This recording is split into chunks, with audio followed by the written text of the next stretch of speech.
بسم اللہ الرحمن الرحیم۔ ناظرین محترم، السلام علیکم ورحمۃ اللہ وبرکاتہ ومغفرتہ۔ آپ دیکھ رہے ہیں پروگرام فیضان نماز تراویح۔ یہ آپ ہمارا چوتھا پروگرام دیکھ رہے ہیں۔ اگر کسی مصروفیات کی وجہ سے آپ نے سابقہ پروگرام نہیں دیکھے تو ہمارے چینل ایمان ٹی وی پاکستان کی پلے لسٹ میں جا کر آپ ہمارے سابقہ پروگرام دیکھ سکتے ہیں۔ ناظرین محترم، آپ سے گزارش ہے ثواب کی نیت سے ویڈیو کو پورا دیکھیے گا۔ انشاءاللہ الرحمن نماز تراویح کے حوالے سے بے شمار معلومات آپ حضرات کو حاصل ہوگی۔ بڑا ہی اہم مسئلہ میں آپ حضرات کے سامنے بیان کرنے لگا ہوں، توجہ سے سنیں۔ ختم جب قرآن ہو جاتا ہے، مثلا بعض جگہ 20ویں روزے کو، بعض جگہ 25ویں روزے کو، اور اکثر جگہ 27 روزہ جب ختم قرآن ہو جاتا ہے تو اس کے بعد 2 دن یا 3 دن جو بچتے ہیں، ہماری عوام، ہمارے لوگ یہ سمجھتے ہیں کہ بھئی اب ہم نے نماز تراویح نہیں پڑھنی، ہم نے جو ہے ختم قرآن کر لیا، نماز تراویح میں قرآن سن لیا، اب ہمیں حاجت نہیں، اب ہمیں ضرورت نہیں ہے کہ ہم جو ہے نماز تراویح ادا کریں۔ یاد رکھیں، فقہا فرماتے ہیں رمضان 29 دن کا ہو یا 30 دن کا ہو، 29 دن کا ہوا تو 29 روز نماز تراویح ادا کرنا یہ سنت مؤکدہ ہے۔ 30 روز کا اگر رمضان ہے تو لہذا فقہا فرماتے ہیں 30 روز تک جو ہے ہم نے نماز تراویح ادا کرنا یہ سنت مؤکدہ ہے۔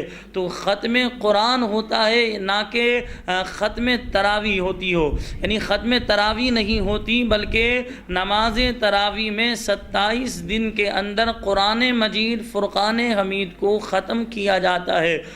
تو لہذا آپ حضرات سے ہم اس پروگرام کے توسل سے یہ اپیل کریں گے، گزارش کریں گے، 27 روزہ قرآن مجید فرقان حمید کی تکمیل ہوئی، یعنی 27 روز میں قرآن پاک ختم کیا گیا یا اس سے پہلے ختم کیا گیا، باقی کے جو ایام بچتے ہیں اس میں بھی نماز تراویح ادا کیجیے گا، نماز تراویح نہ چھوڑیے گا۔ فقہاء کرام ارشاد فرماتے ہیں ہر 4 رکعتوں کے بعد اتنی دیر بیٹھنا یہ مستحب ہے جتنی دیر میں 4 رکعات پڑھی جائیں۔ فقہاء فرماتے ہیں اس بیٹھنے میں اسے اختیار ہے کہ چپ بیٹھا رہے یا ذکر و درود اور تلاوت کرے یا 4 رکعتیں تنہا نفل پڑھے، یا فقہاء فرماتے ہیں یہ تسبیح پڑھ لے سبحان ذی الملک والملکوت، سبحان ذی العزت والعظمت والہیبت والقدرت والکبریاء والجبروت، سبحان الملک الحی الذی لا ینام ولا یموت، سبوح قدوس ربنا ورب الملائکۃ والروح، اللہم اجرنا من النار یا مجیر یا مجیر یا مجیر برحمتک یا ارحم الراحمین۔ فقہا فرماتے ہیں 20 رکعتیں ہو چکنے کے بعد 5ویں ترویہ بھی مستحب ہے۔ اگر لوگوں پر گرا ہو تو 5ویں بار نہ بیٹھے۔ مقتدی کو جائز نہیں کہ بیٹھا رہے، جب امام رکوع کرنے والا ہو تو کھڑا ہو جائے، یہ منافقین سے مشابہت ہے۔ سورۃ النساء آیت نمبر 142 میں اللہ نے فرمایا وَإِذَا قَامُوا إِلَى الصَّلَاةِ قَامُوا كُسَالَىٰ، اور منافق جب نماز کو کھڑے ہوں تو ہارے جی سے، یعنی ناظرین محترم یہ منافقین کی صفات ہے۔ منافقین اس طرح کیا کرتے تھے کہ وہ امام جب قیام میں ہوتا یہ بیٹھے رہتے، جب امام رکوع میں جاتا تو اس وقت یہ نماز کی نیت باندھ کر نماز میں شامل ہوتے تاکہ قیام کی جو مشقت ہے، قیام میں کھڑے ہونے کی جو تکلیف ہے اس سے یہ بچ جائے۔ سستی، کاہلی، غفلت کے ساتھ یہ نماز پڑھا کرتے۔ تو لہذا ہمارے یہاں بھی بعض جگہ ایسا ہوتا ہے کہ لوگ نماز تراویح میں بالخصوص بیٹھے ہوئے ہوتے، باتیں کر رہے ہوتے یا چپ بیٹھے ہوئے ہوتے۔ حافظ صاحب نماز تراویح میں قرآن پڑھ رہے ہوتے ہیں، جیسے ہی وہ رکوع میں جاتے جلدی جلدی لوگ جو ہے نماز تراویح کی نیت باندھ کر جو ہے رکوع میں شامل ہوتے ہیں تاکہ ہمیں یہ رکعت مل جائے۔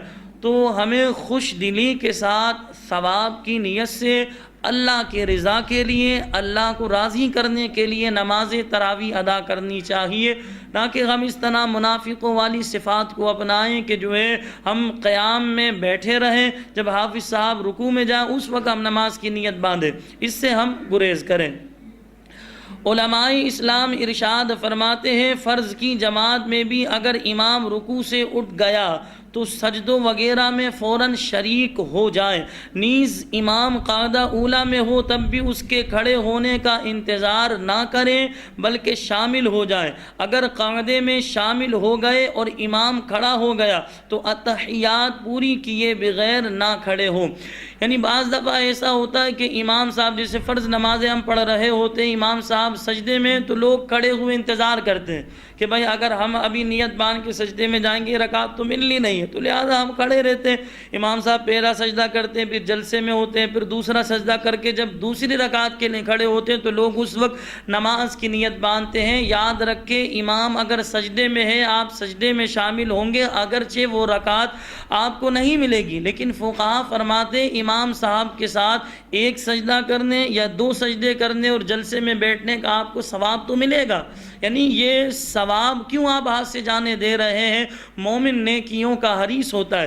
اسی طرح قاعدہ اولیٰ میں امام صاحب بیٹھے ہوتے، لوگ یہ سوچتے ہیں یار قاعدہ اولیٰ سے کھڑے ہو جائیں تیسری رکعت کے لیے، اس وقت ہم نماز کی نیت باندھیں گے کیونکہ یہ رکعت تو ہمیں ملنی نہیں۔ تو فقہا نے فرمایا ہم بھی نماز کی نیت باندھ کے قاعدہ میں بیٹھ جائیں، اور فقہا نے فرمایا جیسے ہم قاعدہ میں بیٹھے اور امام صاحب کھڑے ہو گئے تو لہذا اب ہم نے اتحیات کو جو ہے پورا ادا کرنا ہوگا۔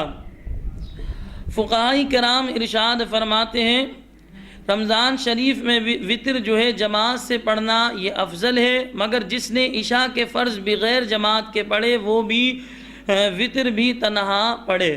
یعنی عشاء فقہا فرماتے ہیں نماز تراویح رمضان کے مبارک مہینے میں جو وطر ادا کیے جاتے ہیں تو نماز تراویح کے بعد انہیں جماعت سے پڑھنا رمضان میں مستحب ہے۔